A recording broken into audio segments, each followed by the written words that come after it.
цагаан хурд гардаг гэдэг ухаан дардын минь үг байдаг. Өнөөдрийн улс төрчдийг би хараад энэ ард түмнийхэн амьдралыг зовлон бэрхшээлийг хараад харах нүд нь сохорсон байна гэж би боддгоо. Өнөөдөр ард түмнийхэн зовлон жаргалыг сонсох чихэн дүлэрсэн байна гэж би боддгоо.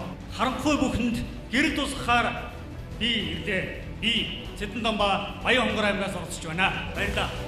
Гаан хуйгийн Цэдэнтамба өөрийн гэсэн байр суурьтай дуу хоолойгоо илэрхийлж эндээс оролцож байгаа. Биднэрт боломж байна уу багхгүй нэг. Шийдэхин тулд залуучууд бас байдсан байна.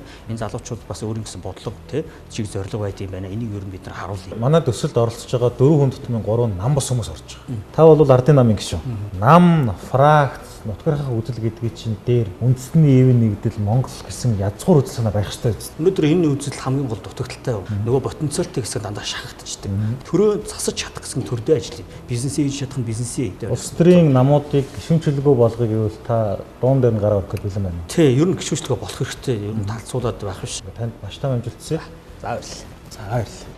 Гаан хуйгийн Цэдэндам Баян хонгор аймгаас оролцогч маркетингийн менежмент төрийн захиргааны удирдлага мэргэжлэр бакалавр зэрэгтэй англи хэлтэй дэлхийн 100 олон улсын байгууллагын Баян хонгор нэг салбарын олон нийтэд харилцах хэлтсийн зохицуулагч Миг даатгал компани салбарын захирлаар ажилладаг.